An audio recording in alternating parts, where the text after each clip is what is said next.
Hi friends, welcome to our channel. Brahmamudi serial next ఎపిసోడ్లో ఏం జరగబోతోందో ఈ వీడియోలో చూసి తెలుసుకుందాం. రుద్రాని ధాన్యలక్ష్మిలపై మండిపడ్డ కళ్యాణ్ అసలేం జరిగింది అని తెలుసుకోవడానికి ఈ వీడియోని స్కిప్ చేయకుండా ఎండ్ వరకు చూసేయండి. ఇందిరాదేవి రుద్రాని ధాన్యలక్ష్మిలు చేసిన పనికి వాళ్ళపైన మండిపడుతూ ఉంటుంది. అప్పుడు ప్రకాశం, నువ్వు ఎన్ని అన్నా వాళ్ళ ఒంట్లో చీము నెత్తురు ఉంటేనే కదమ్మా వాళ్ళకి వంట పట్టడానికి. వాళ్ళు సిగ్గులేని వాళ్ళలాగా ప్రవర్తిస్తున్నారు. నువ్వెన్ని తిట్టినా అవి గోడని తిట్టినట్లుగానే భావిస్తారు వాళ్ళు అని అంటాడు. అప్పుడు ఇందిరాదేవి, మీరిక్కడ చేసిన రచ్చ చాలు, ఇంకొక మాట మీ నోట్లోంచి వస్తే ఇంట్లోకి రానివ్వను అని అంటుంది. అప్పుడు రుద్రాని, మేమేం తప్పుగా అన్నామమ్మా, ఈ కనకం వాళ్ళు చేసిందే అందరి ముందు చెప్పాం అని అంటుంది. అనామిక తన మనిషిని మండపంలో కళ్ళని పెడుతుంది. అనామిక తన మనిషికి కాల్ చేసి అక్కడ ఏం జరుగుతుందో మొత్తం కనుక్కుంటూ ఉంటుంది. అలా అనామిక తన మనిషికి కాల్ చేసి అక్కడ ఏం జరిగింది అని అడుగుతుంది. అప్పుడు తన మనిషి మండపంలో జరిగిన గొడవంతా అనామికకి చెప్తాడు. పెళ్లి కొడుకు తనకి పెళ్ళి వద్దు అని వెళ్ళిపోయిన సంగతి కూడా మొత్తం చెప్తాడు. అప్పుడు అనామిక, అవునా, అలా జరిగిందా అని కాల్ని కట్ చేస్తుంది.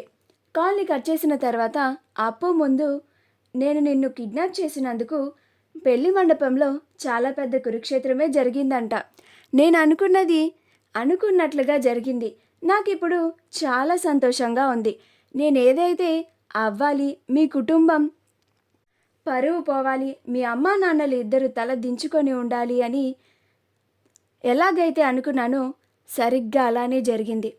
నన్ను కోర్టులో దోషిగా నిలబెట్టినప్పుడు మా అమ్మా నాన్నలు ఎలా తలదించుకొని బాధపడ్డారో ఇప్పుడు ఆ పరిస్థితుల్లో అంతకన్నా దారుణంగా మీ అమ్మా నాన్నలు ఉన్నారు అని అంటుంది.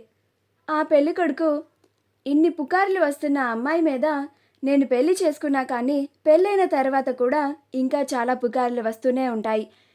మేము మిడిల్ క్లాస్ వాళ్ళమైనా కానీ కొద్దో గొప్ప పరువు పేర్లతో బతుకుతున్న వాళ్ళం.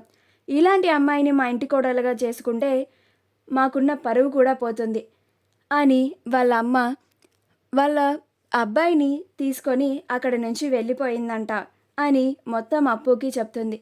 అప్పు ఇదంతా విని చాలా బాధపడుతూ ఉంటుంది. కళ్యాణ్ చాలా ఫాస్ట్గా డ్రైవ్ చేసుకుంటూ ముందుగా మండపానికి వస్తాడు, అక్కడ పరిస్థితి ఎలా ఉందో అని. అలా కళ్యాణ్ వచ్చే టైంకి రుద్రాని, చిన్న వదిన, ఈ పాటికి నీ కొడుక్కి ఆ అప్పుకి పెళ్ళి జరిగిపోయే ఉంటుంది. ఇప్పటికే కనకం వాళ్ళ ఇద్దరి కూతుర్లని మన ఇంటికి ఎలాగ పెళ్లి చేసి పంపించిందో మనందరికీ తెలుసు. ఇప్పుడు మూడో కూతుర్ని కూడా అలానే పంపిస్తే చక్కగా లెక్క సరిపోతుంది అని కుటుంబం అంతా కలిసి ఇలా ప్లాన్ చేశారు అని అంటుంది. అప్పుడే కరెక్ట్గా కళ్యాణ్ వస్తాడు. స్టాప్ ఇట్ అని అంటాడు. ఏం మాట్లాడుతున్నావు రుద్రాని అత్త నువ్వు అని అంటాడు. అప్పుడు రుద్రాని, నేనేం తప్పుగా అన్నాను కళ్యాణ్ అని అంటుంది. కళ్యాణ్ని చూసి అందరూ ఆశ్చర్యపోతారు. అప్పుడు రుద్రాని, నువ్వు అప్పు లేచిపోయిన సంగతి నేను మాట్లాడుతున్నాను.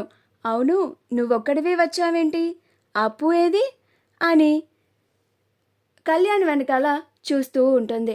అప్పుడు కళ్యాణ్, అప్పు నాతో ఎందుకు ఉంటుంది అని అంటాడు. అప్పుడు రుద్రాని, అదేంటి, అప్పు లేచిపోయింది నీతోనే కదా కళ్యాణ్, మరి నీతో ఉండక ఇంకెవరితో ఉంటుంది అని అంటుంది. అప్పుడు కళ్యాణ్, మాటలు జాగ్రత్తగా రాని అత్త అని అంటాడు. అప్పుడు కళ్యాణ్, అప్పు నేను లేచిపోలేదు, అప్పుని ఆ అనామిక కిడ్నాప్ చేసింది అని అంటాడు. ఆ మాట వినగానే అందరూ ఆశ్చర్యపోతారు. అప్పుడు కావ్య, అనామికనా అని అంటుంది. అప్పుడు కళ్యాణ్, అవును వదిన, అనామికే కిడ్నాప్ చేసుకొని తీసుకెళ్తుండగా బంటి చూశాడంట. నేను దారిలో వస్తుంటే బంటి రోడ్డు పైన పడిపోయి ఉన్నాడు అని అంటాడు. బంటియే ఇదంతా నాకు చెప్పాడు. అప్పుని వాళ్ళు కిడ్నాప్ చేసి తీసుకెళ్తుండగా బంటి వాళ్ళని ఫాలో అయ్యాడు అంట. కానీ బంటి వల్ల కాలేదు అంట అని అంటాడు. అప్పుడు రాజ్, కావ్యలిద్దరూ సరే పద కళ్యాణ్, మనం వెంటనే అప్పుని ఎక్కడ దాచారో వెళ్ళి వెతికి పట్టుకుందాం. ఈ అనామికకి 14 రోజులు జైలు శిక్ష వేయించినా కానీ బుద్ధి రాలేదు అని కళ్యాణ్ అంటాడు. అప్పుడు కనకం అనామిక కిడ్నాప్ చేసింది అని వినగానే ఇంకా బాధపడుతూ ఉంటుంది.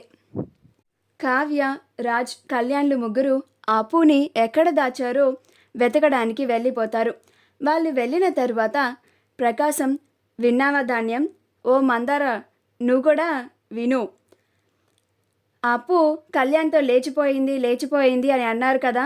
ఇప్పుడు కళ్యాణ్ వచ్చి ఏమన్నాడో వినపడిందిగా, చెవులారా విన్నారా? లేకపోతే వినపడలేదంటే చెప్పండి, నేను మళ్ళీ చెప్తాను. అప్పు కళ్యాణ్తో లేచిపోలేదంట, అనామిక కిడ్నాప్ చేయించిందంట అని అంటాడు. అప్పుడు రుద్రాని, ధాన్యలక్ష్మిలు ఇద్దరు నోరు మూసుకొని సైలెంట్గా ఉంటారు. అప్పుడు ప్రకాశం, ఇప్పటి వరకు ఇన్ని నిందలు వేశావే, నీలానే నీ కోడలు కూడా ఇలాగా చేసి ఇప్పుడు అప్పుని కిడ్నాప్ చేయించి వీళ్ళ ఇంటి పరువుని తీసింది. మనం విడాకులు ఇప్పించి ఆ అమ్మాయి నుంచి మన కుటుంబానికి తెగదెంపులు చేసుకున్నా కానీ ఇంకా ఆ అమ్మాయి మన ఇద్దరి కుటుంబాల్ని పట్టుకొని పీడిస్తూనే ఉంది అని అంటాడు. అప్పుడు రుద్రాని, అనామిక అప్పుని కిడ్నాప్ చేయించాల్సినంత అవసరం ఏమొచ్చింది అని ఆలోచిస్తూ ఉంటుంది. అలా రుద్రాని ఒక పక్కకి వచ్చి అనామికకి కాల్ చేస్తుంది. అప్పుడు అనామిక కాల్ లిఫ్ట్ చేసి, ఏంటి రుద్రాని గారు నాకు కాల్ చేశారు అని అంటుంది.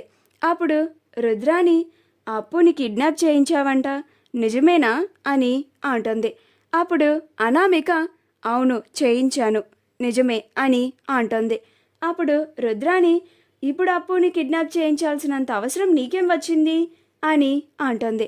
అప్పుడు అనామిక, అప్పుని కిడ్నాప్ చేస్తేనే కదా తన పెళ్లి పెటాకులయ్యి వాళ్ళ కుటుంబం పరవంతా వీధిన పడుతుంది. నాకు ఇప్పుడు ఎలాగో పెళ్లి పెటాకులు లేకుండా నేనెలా ఉన్నానో అలానే అప్పు, కళ్యాణ్లు కూడా ఇద్దరు ఉండాలి. నేను ఇలాగా మిగిలిపోవడానికి కారణం ముఖ్యంగా వాళ్ళిద్దరే కదా, వాళ్ళిద్దరిని అస్సలు వదిలిపెట్టాను నేను అని అంటుంది. అప్పుడు రుద్రాని, ఇది నాకన్నా పిచ్చిది అనుకుంటే నాకన్నా తెలివిగా ప్రవర్తిస్తుంది అని అనుకొని కాల్ని కట్ చేస్తుంది. మా వీడియో కనుక మీకు నచ్చినట్లయితే లైక్ చేయండి, షేర్ చేయండి, మా ఛానల్ని సబ్స్క్రైబ్ చేసుకోండి, పక్కనే ఉన్న బెల్ ఐకాన్ని క్లిక్ చేయడం మాత్రం మర్చిపోకండి.